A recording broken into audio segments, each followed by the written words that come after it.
bad. I'm like, no, Bobo is a good teacher. Aww. Bobo is a very, very beautiful teacher. And Bobo is not a naughty teacher.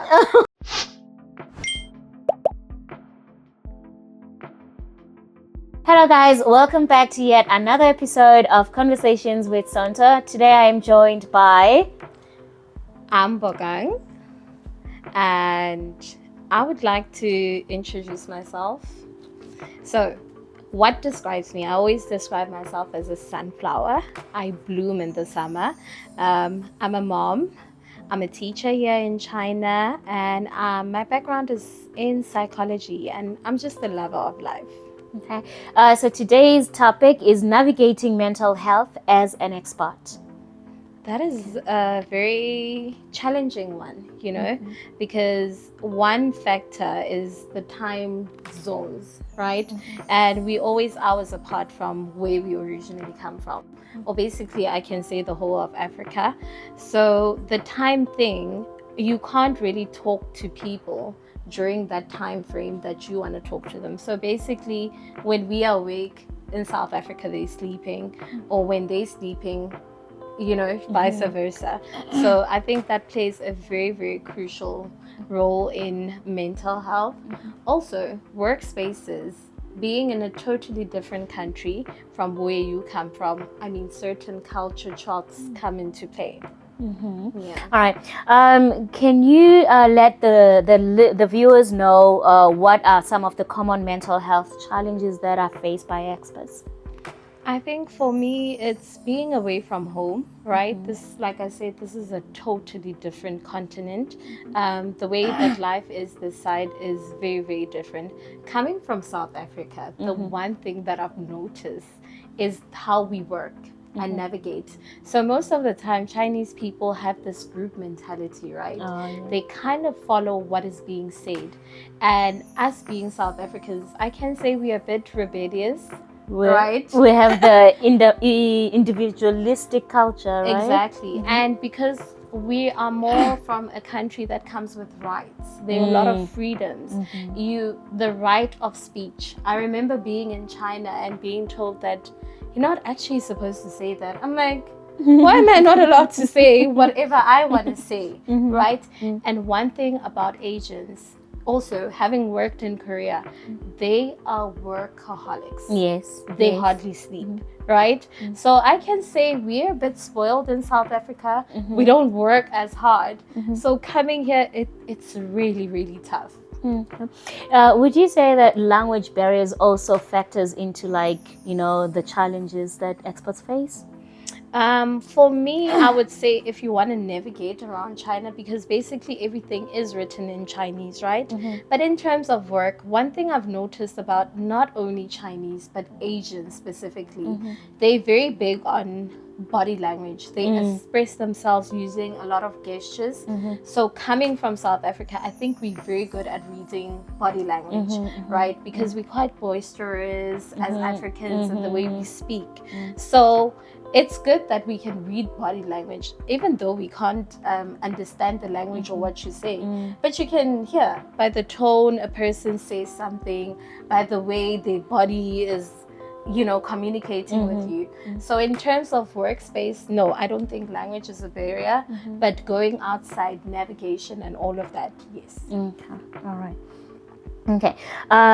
Now, when it comes to obviously being an expert, we didn't define that for people that maybe don't really understand the term. Would you care to define? Okay, so basically being an expert is leaving your own country and coming to work at a different country. It might not only be China, UK or whatever. We are called experts, right? Yeah, providing a professional service to another country. And what are some of the reasons people relocate to other countries? I think maybe the most common. The most common for us, I think, as African, is employment. Coming from our country, it's a huge thing. Graduates are unemployed, right? For the minority, I think it might be that thing of wanting to explore and travel. But I think for most of us, it's literally just coming to get the bag. fetching your life, I guess, if you can say it like that. Okay. Now, being far away from home, you mentioned time differences and loneliness and like the language barrier and all of that. Do you think that contributes to like the stress that is related, like work-related stress that experts would like face? I think it is definitely a factor because most of the time, yes, China is big, right? But it's very hard that you find people that you can relate to. Yes, like the both of us, we've met as colleagues, right? But then it's very hard to find a person you connect with. So loneliness does play a factor because sometimes you feel like the person from home would understand you more, right? Or something just literally happened now. You having a tell someone moment, but you can't call them anytime, right? Because they're busy with something or they're sleeping. So it does play a factor. Okay. Now, as someone that has a background in psychology, right? How would you say experts can better navigate mental issues, that they face I think in their day-to-day lives? What's very important is to always remind yourself of the why. Okay. Why did you come to China, right? And coming to China, don't have that group mentality because we like classifying ourselves as Africans, as South Africans. But at the end of the day, you're an individual and you know your abilities, you know your talents. After all, you didn't apply with me together, right? Innately we came here alone as your own person, as an individual. So I think it's very important to keep that because now there are a lot of stories that South Africans are being treated like this, South Africans are this. But if you classify yourself as Amsondo or Ambokang, what are your capabilities? What are your abilities, right? Our CVs are not the same, our background is not the same. So I think your why, always consider yourself an individual and just have a positive outset and a mindset. Okay. And now if a friend or someone was facing mental issues, like they were struggling with that, what are the available resources out there for them? I would say definitely always seek counseling because we were taught from first year that basically a psychologist just helps you, brings back the things, helps you look for those tools that you kind of like lost, kind of like brings you back to yourself. So it's always nice to speak to a professional just to clarify. It's not really about your mental health, you losing it or something, but just to remind you of how did you navigate mental health in the past or everyday situations now. As when we get adults, life does become a bit harder, right? You struggle because there's friendships, there's relationships, there's work, there's this. So for some people, it might be a lot to navigate, right? So seek out counseling online. Make sure that you maintain good friendships, right? Because no man is an island, right? And just be an open person, right? Also, you can do some reading. Guard your mind, I would say, what you consume online, what you listen to. Do things that are actually fruitful, that are going to benefit you in terms of your mental health, and always take care of yourself. Okay. Do you think that comparison also contributes to mental health? So I see Bobo has an iPhone 16 and I'm still using an iPhone 11. Could that be one of the contributing factors to Yeah, comparison like kills mental health, I think, because like I said, it goes back to be an individual, be yourself authentically. So don't compare yourself to the other person. Don't now want to get onto Sonto's journey. You don't know where it started and where they're going, right? So when you clearly define your why, you then have goals. Why did I come to China? How long do I want to stay in China as an expat? What can I spend? Work on a budget. I think also those things actually help you, you understand, navigate China because, we go through a lot in terms of work. Sometimes we might be getting deductions from work. Our salary ranges are so different. Some people are getting 8,000 RMB, the others are getting 30-something RMB. So don't compare yourself. That is going to kill your mental health. And now, going back to the workplace, how can I make sure that I maintain, because there's always going to be some level of negativity at work. So how can I ensure that I keep my mind in check while I'm chasing the bag, right? I think the one thing that we don't realize is that we have this great opportunity of working in another country, another continent. So for me, I practice gratitude. I practice mindfulness. So whatever may be thrown in my day, I always remind myself that there was a time I wasn't working, or there was a time I wasn't earning the salary, right? Which also even goes back again to my why, right? And staying in your lane and being an individual. So every morning, think of things that you are grateful for, right?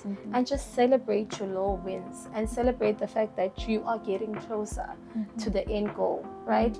A lot of people say it's always a good thing to start with the end in mind. And I think that's such a powerful thing, because when you think about the fact, after 5 years, I might just go back home with 1 million. It's the end. You keep on being motivated, or I'll always have money to travel.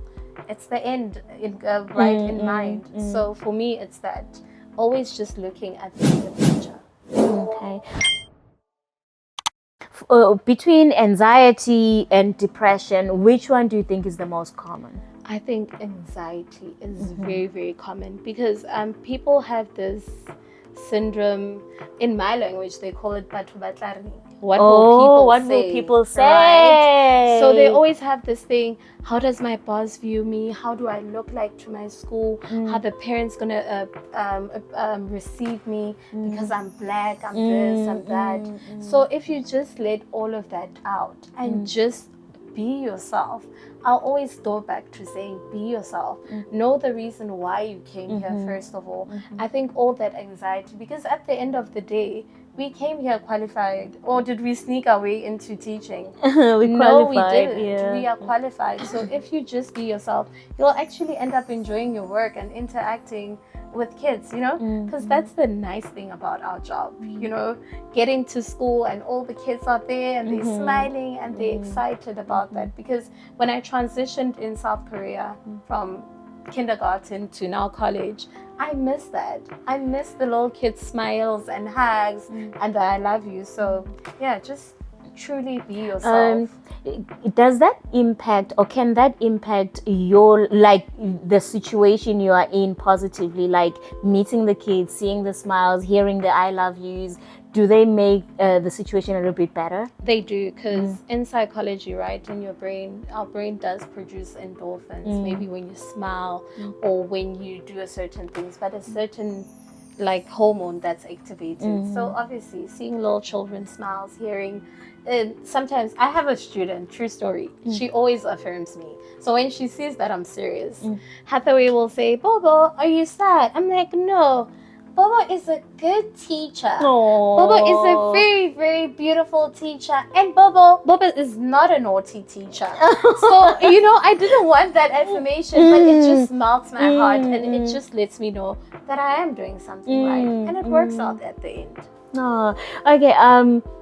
Next question is, do you think, like, the things we go through, like the anxiety, the depression, the stress, all the mental issues we face in the workplace, is it possible for it to spill over to other parts of your life, to other aspects of your life? And if so, how can that affect those other aspects of your life? I always say the mind is a very, very powerful thing. Everything, it actually literally starts in the mind. The way you see yourself, the way you think about other people, the way you respond to other situations, right? And once it starts in your mind, it can go to your heart, right? Because now these negative feelings start building up in your heart. And now you become this other person. You become what you feel, literally. You know that saying, you will become what you eat? I believe that you will become what you think. So if you're thinking negative emotions about your workplace, place. It's like you planting those seeds. I love the word of God when it says that the power of life and death are in the tongue, right? So now what you're thinking is going to spill over to your mouth. Oh, I'm so anxious. Oh, I'm so tired. Oh, this and this is happening at work.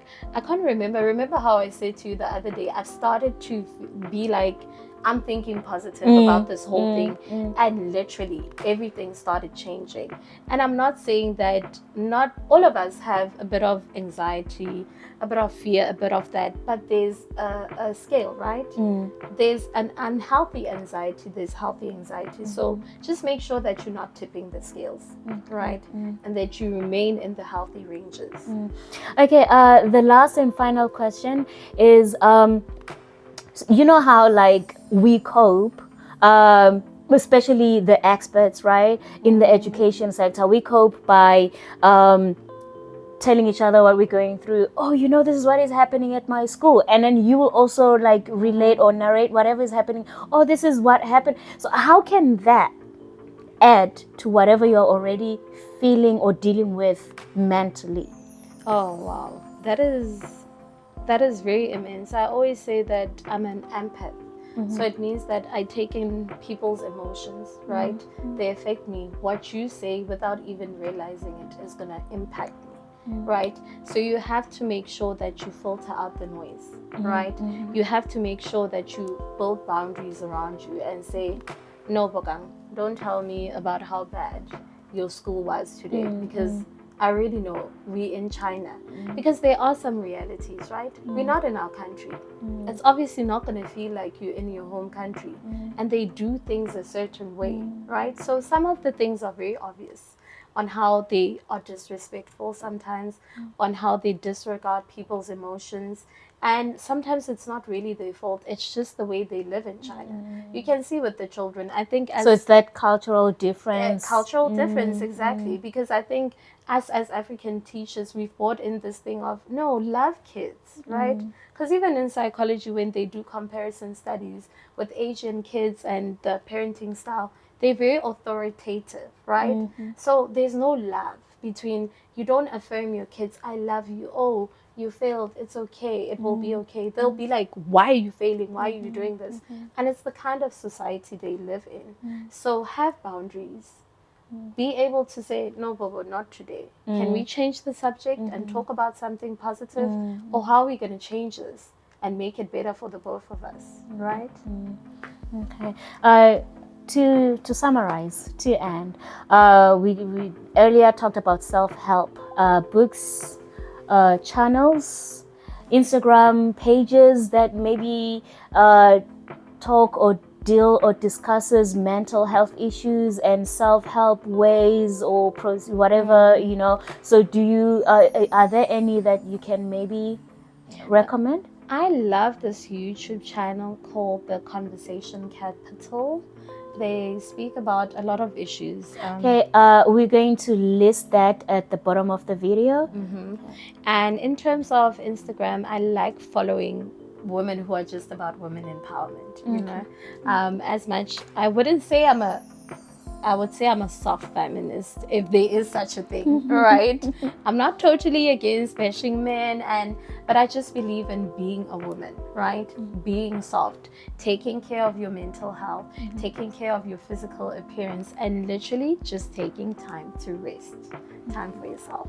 Okay, so the major takeaway for me here is always remember the why. Always remember the why. Stay true to yourself. Stay true to yourself. Be an individual. Guard what you consume, because that can affect the space around you. And be mindful of what you say. And be grateful. Okay. Thank you very much, Baba. This was very insightful. It was such a pleasure. We've reached the end of our episode. Thank you guys for watching. Till next time. Love you.